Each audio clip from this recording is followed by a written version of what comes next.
welcome to another episode of PsycKicks. My name is Liv.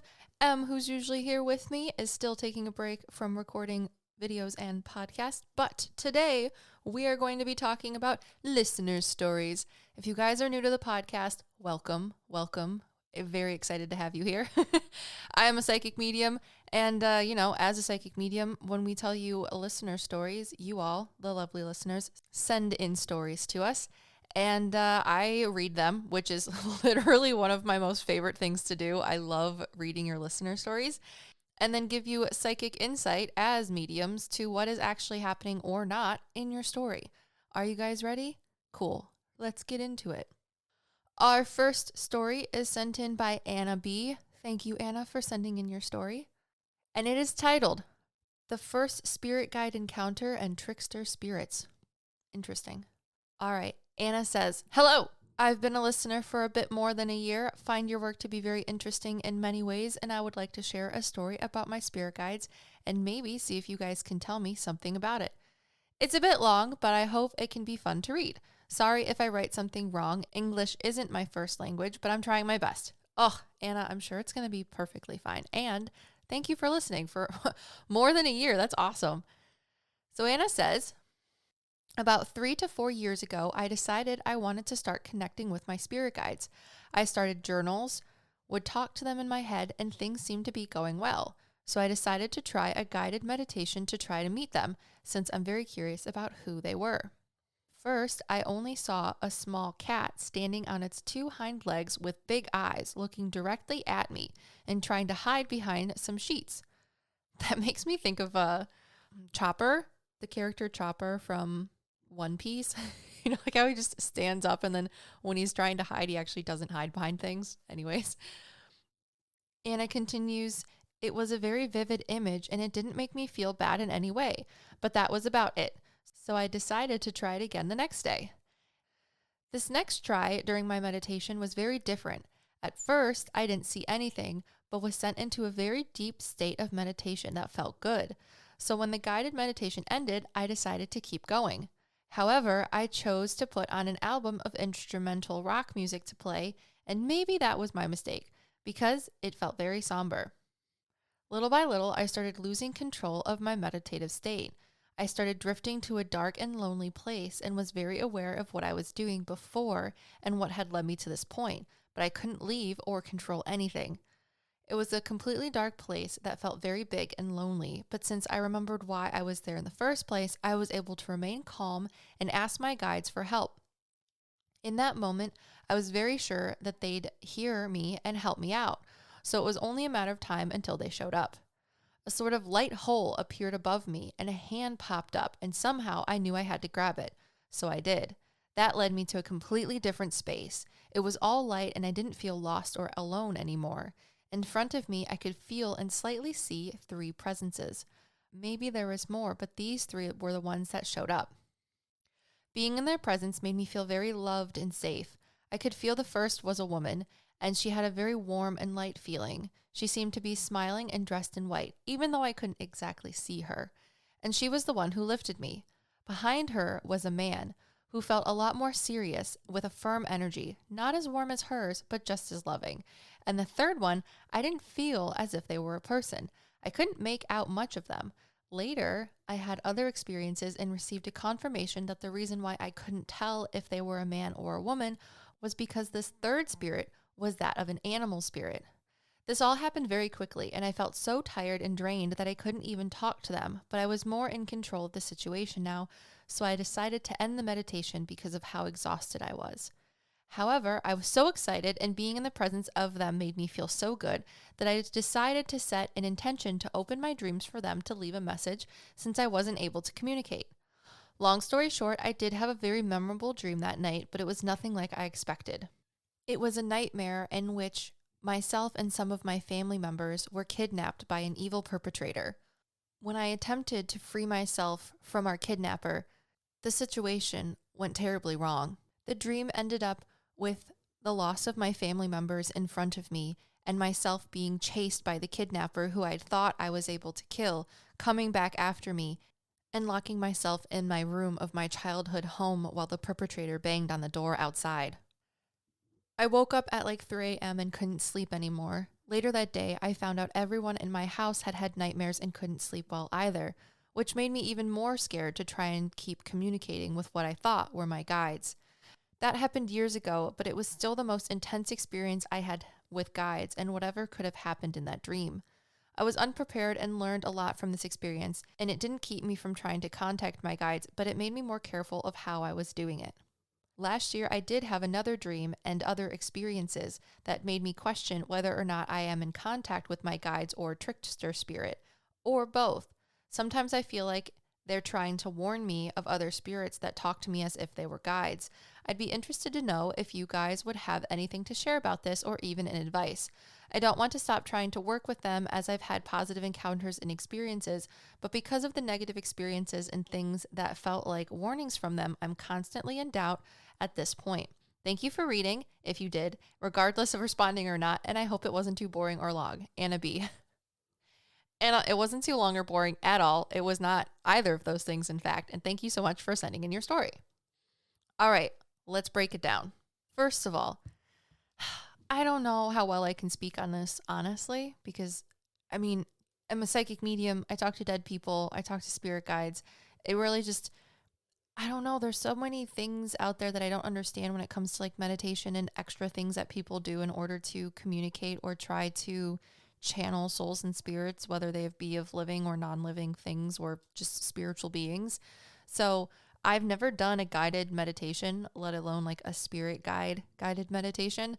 For me, the stereotypical understanding of meditation doesn't work for me. It just puts me to sleep. So like sitting in a quiet room, I used to try to do guided meditations in college. I tried like maybe a handful of times because of just, I had a lot of like anxiety and things like that going on. And every single time they didn't really help me. They just made me more frustrated. Oh, most recent time I did guided meditation was during my natural childbirthing class. I did not know that the natural childbirthing class was going to talk about meditation and things like that. But it just was, I don't know, it just made me frustrated. Maybe it's the ADHD part of my mind where you like finish people's sentences because you think they're talking too slow. I feel like the same thing applies to guided meditations. They just, my brain just keeps going and going and going and makes things up and it can't slow down in that way, I would say. But again, this guided meditation is not something that I've done, but I do understand frequencies and things like that because that comes into play a lot with mediumship. When I'm channeling souls or spirits, I try to, and I don't think I do this knowingly. It's something that Emily pointed out to me at one point. I try to set my frequency, vibration, whatever, to match whoever I'm talking to.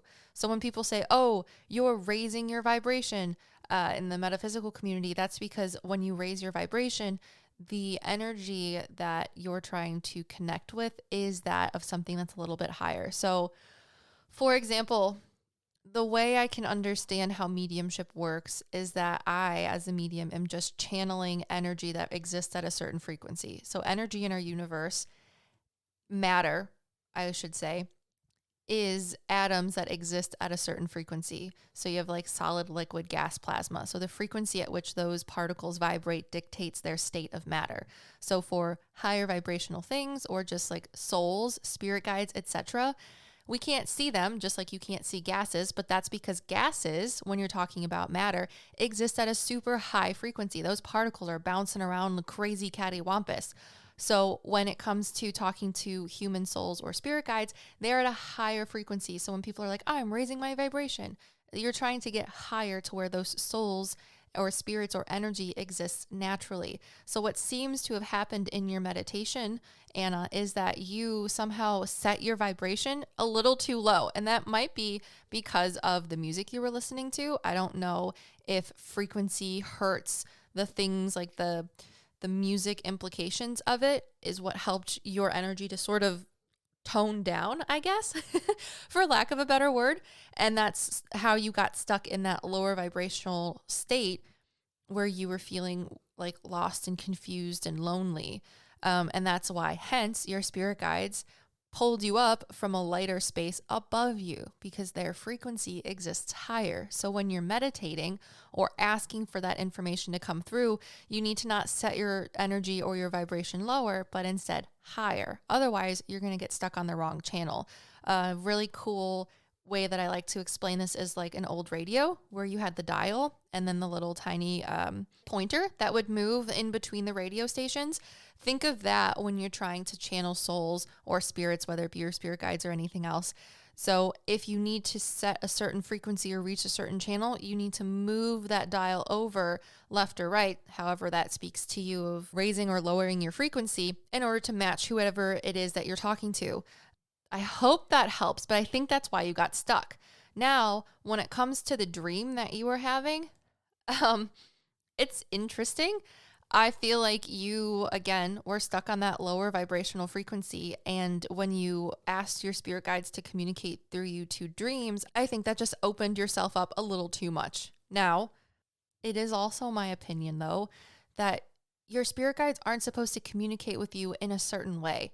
I feel like so many times in the metaphysical community, people say, oh, well, I want to communicate with my guides and I need them to talk to me, or I need them to show up in front of me. I need them to do this, this, and that. But if you realize the way people are asking for souls or spirits or energy to present to them, they're asking them to do it in a very humanistic and physical manner. So imagine, since we're talking about energy, and this is basically what metaphysical and paranormal things is just energy. So we have the states of matter, solid, liquid, gas, plasma. But souls, spirits, spirit guides exist at a higher frequency and you can't see them. So imagine asking a gas, like air, to talk to you in a physical way or present to you physically. You're going to have to do a lot of stuff to try and take a gas and make it physical. You're going to have to change the frequency or change your frequency in order to have that happen. So that's kind of what it's like when you're asking your spirit guides to communicate with you in a certain physical way, such as like showing up in your dreams or talking to you like you hear me now, or standing in front of you like you could see someone standing in front of you in the physical world.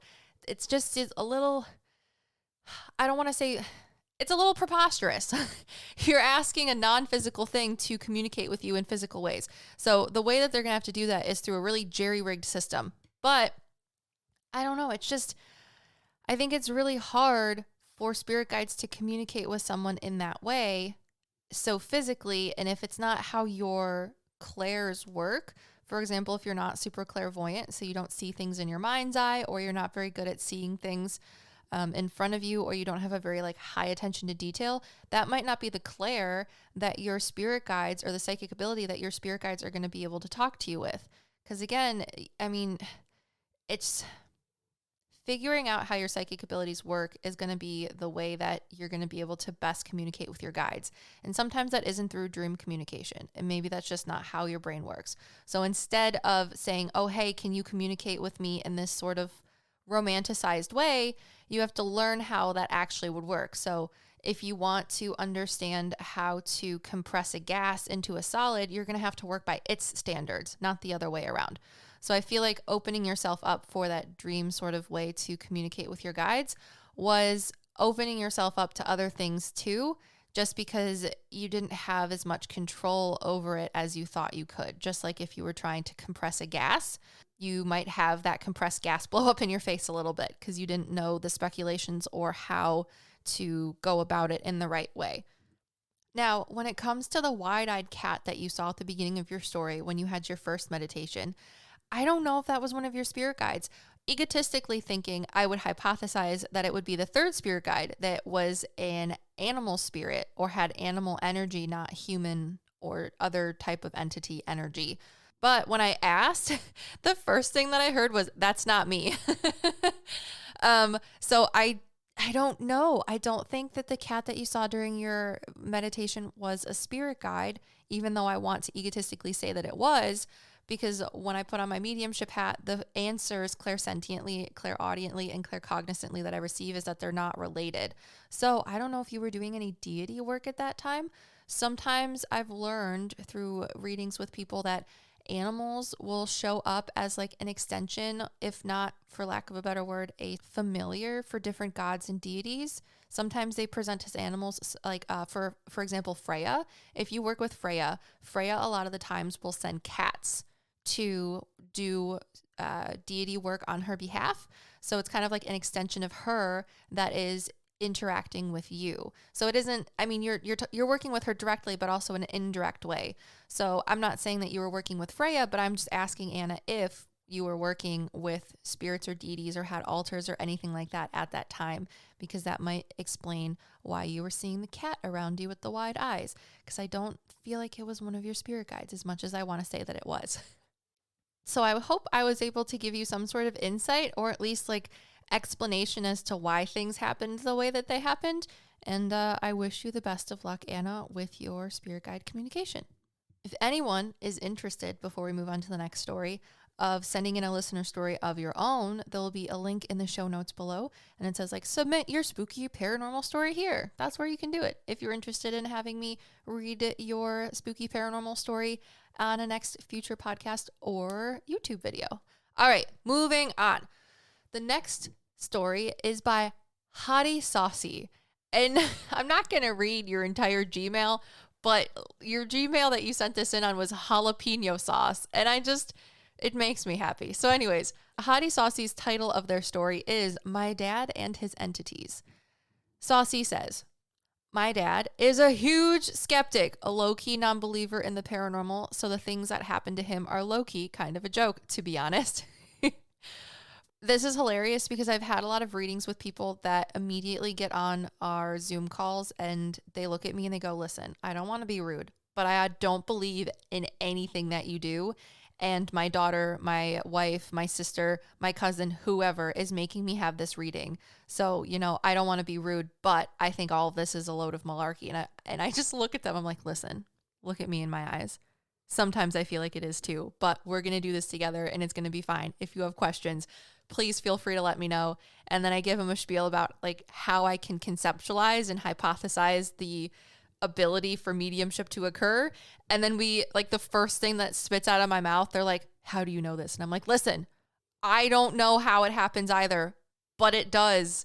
Does this make sense? And then they end up having, the skeptics, the best readings ever. And it's usually one of the more memorable readings that I give. So Hottie Saucy, your dad sounds like they would be fun to give a reading to, because most of the time they turn out really, really, really good.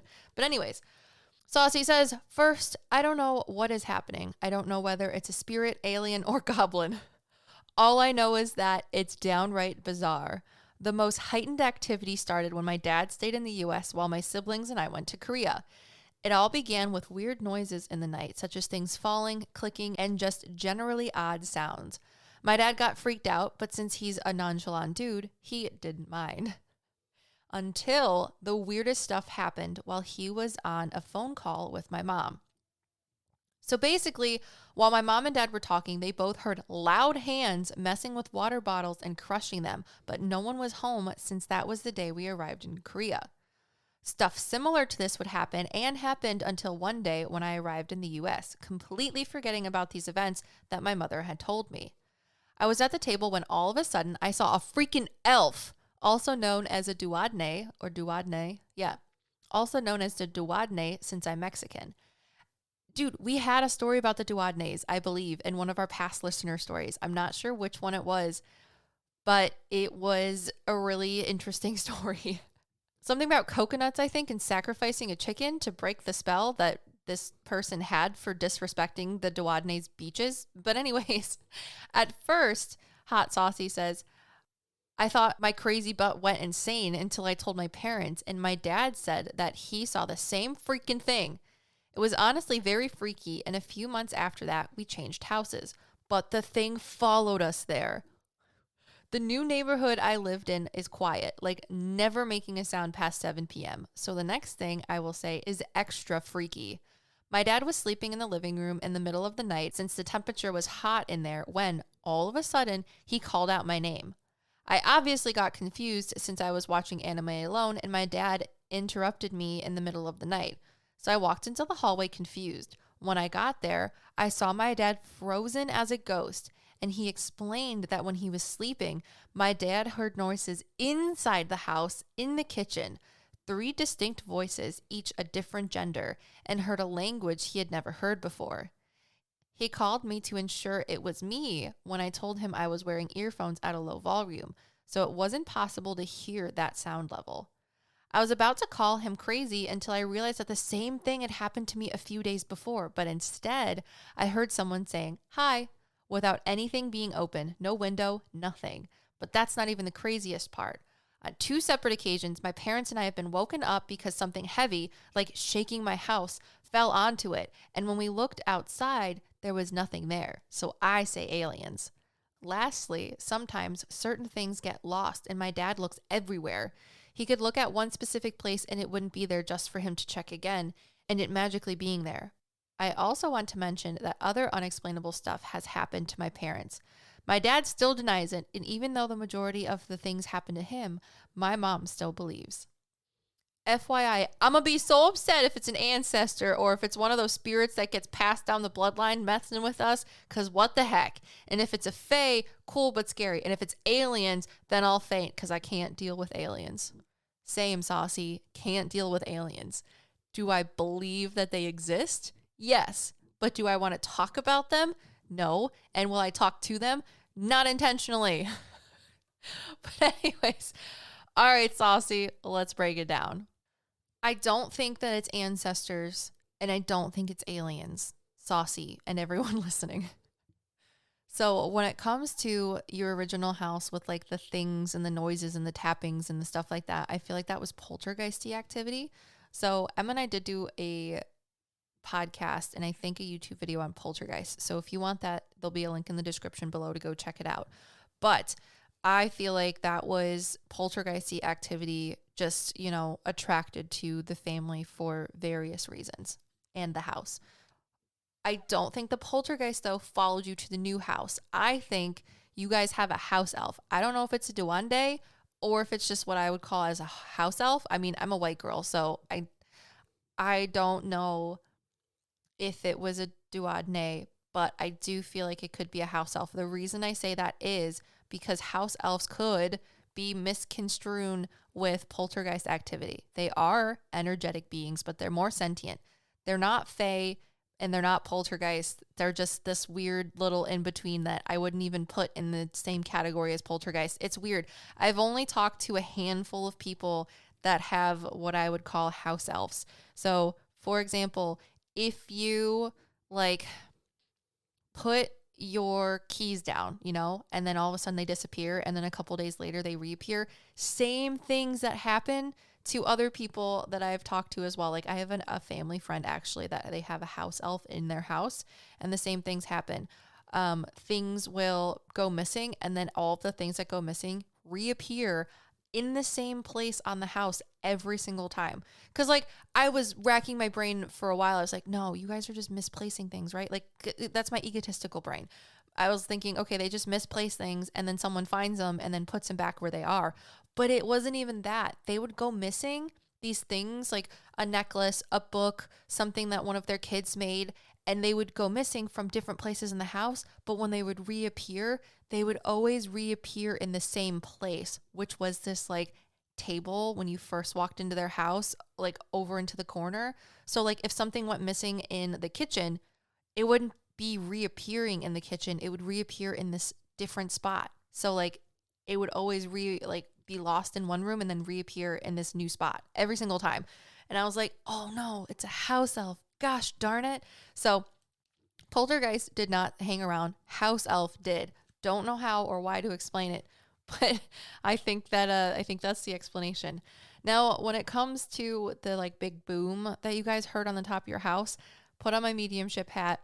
I don't believe that was aliens or anything like that or paranormal. I think it was naturally caused because that is exactly what my spirit guides and spirit tells me. They're like, whatever it was, it happened outside. And it was just loud enough to make it feel like it was something being put on your house. So I don't know what it is necessarily or specifically, but it was a natural cause, not spiritual, paranormal, or anything like that. Now, the souls talking in the kitchen, this one boggles my mind a little bit because My egotistical brain wants to say it's just like human souls that are hanging around because, everything's haunted in layman's terms. But it's just, or everything has the ability to be haunted, I should say. But anyways, I feel like those were spirit guides or like people that are associated to your dad and you. I almost want to say like their ancestors, but not ancestors in the way that you would think of like super long ago, like haven't met them type people, but like aunts, uncles, cousins, someone who was more related, and they were talking about things that were going on with your family. So I feel like the souls were related to your family, not necessarily in like the ancestral way that you would think of, like long, twice removed, really far away people that are related to you, but people that are more recently related to you, or spirit guides, because they make me feel like they're family tied to you in a way that's similar to spirit guides, but also more similar to be like aunts, uncles, cousins, things like that. So I hope that answers some of your questions, if not all of them. Very interesting story. I super enjoyed reading it. Thank you, Saucy. And we'll move on to the next one. All right, so this next story is titled The Black Mist, and it was sent in by Melissa. Thank you so much, Melissa. Melissa says, when I was around 12 years old or so, my best friend / neighbor and I decided to experiment with the Ouija board. Why does it always start this way, guys? Stop experimenting with Ouija boards. I don't know, use a magic 8-ball or something instead. Anyways, Melissa says, we had played with it in a larger group, but mostly just for fun and not very seriously. So this time we decided to go into her basement, turn off the lights, light candles, and really try to make it work. Is that like the 3-step process that you need to make a Ouija board work? Because I've tried using a Ouija board. Emily and I bought one that we named Bagel. She's a circle. But I don't think that Ouija boards work. Like because it just didn't work for me. So it's just my perception. I don't know.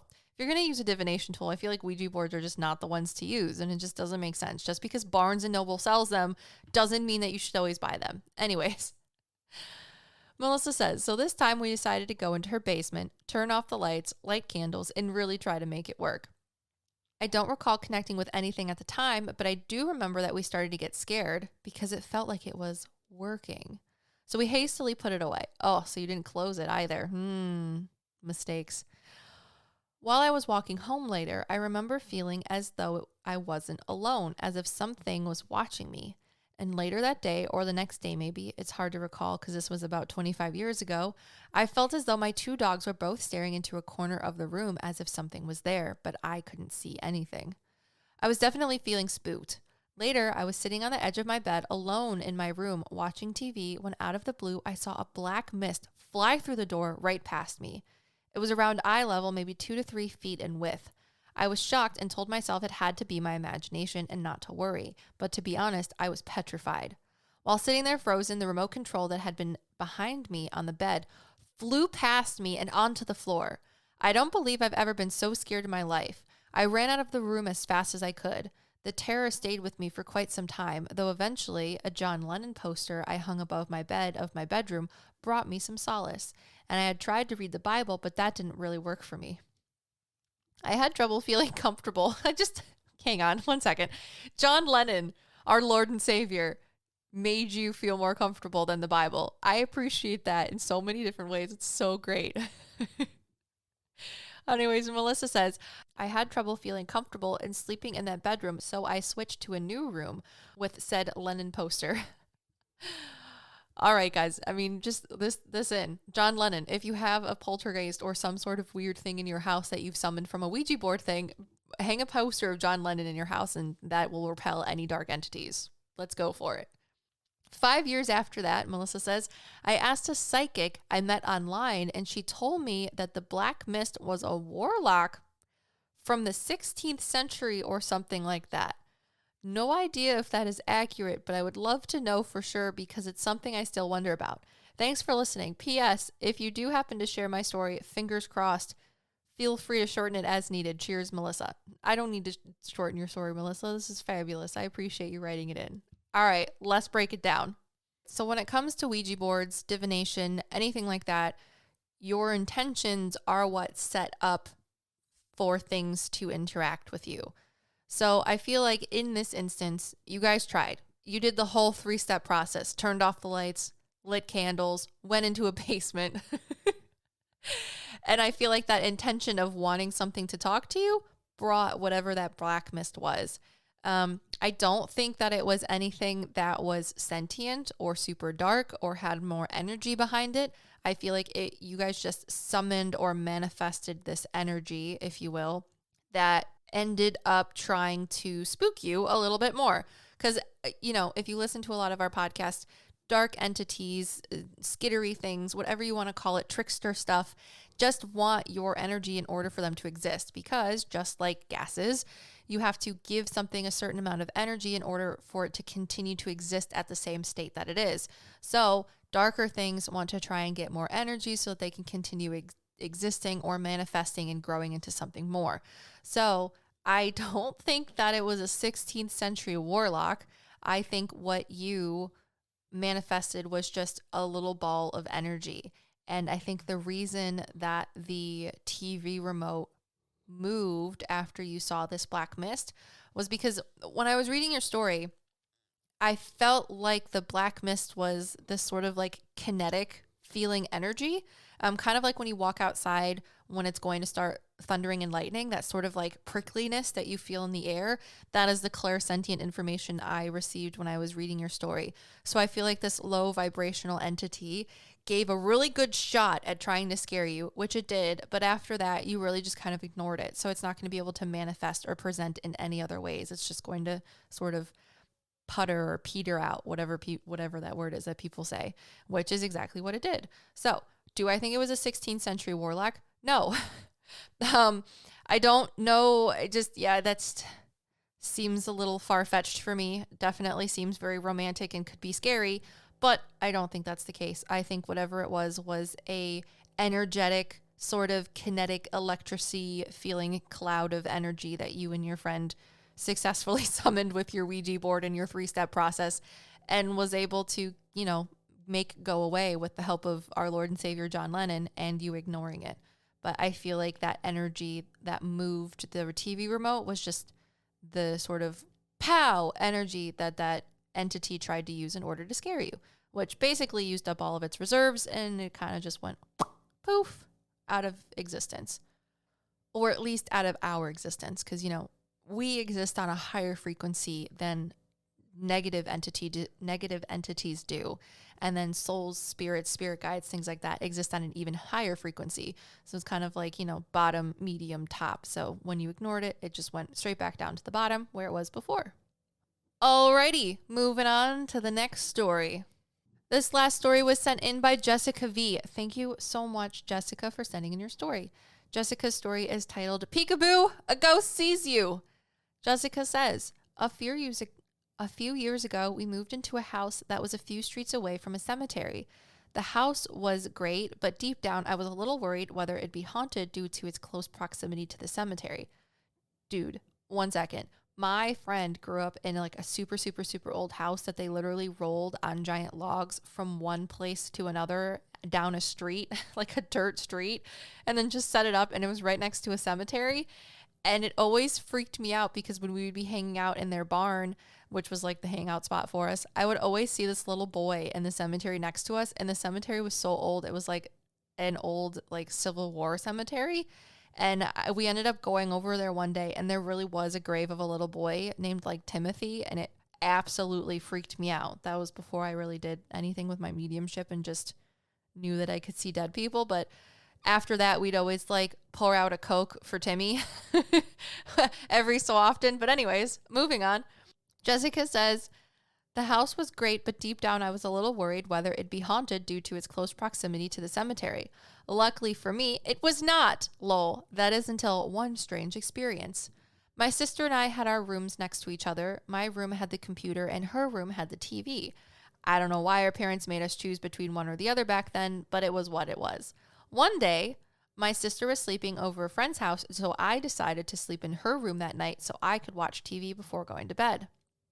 When I fell asleep, I found myself woken up by a little girl on top of me. The little girl had 2 pigtails, and since the room was dark, I could see her features through shadows. She was smiling at me and then started to dip her head behind my comforter and then lift it up as if she was playing peekaboo with me. I actually woke up and felt really creeped out. I brushed it. I mean, if you don't if you're not freaked out, then this seems like a normal response. Anyways, Jessica says, I brushed it off as a bad dream and went back to sleep. A few months later, I was sleeping in my room and I started to feel someone jumping on my bed. My bed was squeaking and everything. I was too afraid to look, so I mustered up the courage to run out of the room instead and ended up sleeping in my living room with the lights on. The next morning, my family asked me why I slept on the couch, and when I told them that a little girl was jumping on my bed, they looked at me like I was crazy. My mom ended up putting holy water around the house, but I honestly don't know whether she did it for me or the ghost. Jessica V. Jessica, that's fabulous. This is a pretty easy story. I feel like your house was not haunted necessarily, but I do feel like there was the soul of a little girl that wandered in because she wanted to play with you guys. I feel like she felt like she couldn't when your sister was around. I feel like your sister was a little more like laissez-faire about things, or just didn't necessarily have the same imagination as you. So she says when you were by yourself, it was easier for her to try and play with you than if when your sister was around, because you were focused on your sister. And if you tried to say, oh, I see a little girl, your sister would be like, what are you talking about? And she would like shut it down. So this little girl really just wanted to have a friend to play with. So I hope you all enjoyed our listener stories for this Sunday.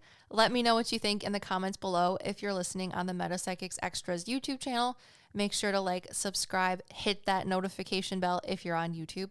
And if you're on Spotify or Apple Podcasts, please feel free to leave a review. Write a dad joke in your comments on the Apple Podcast or rate the show on Spotify. And if you didn't know, I am offering new availability for readings the month of May, and I also have new hours. For me, since I'm in Eastern time, it's going to be evening hours, but that really opens up availability if you live in like Australia, because I haven't had any Australian readings in a while since I switched my hours into the afternoon, but they're back to the evening. I miss doing readings with everyone from Australia because you guys are fabulous. And if you live on the West Coast or Central United States, that also moves the times a little bit later for you. So if you work or want like, you know, something when you're off of work or in the early morning, it's a fun time to make a reading. Anyways, thank you so much for listening. I hope you all are having a fabulous Sunday. And until next week, we are your PsycKicks. Peace.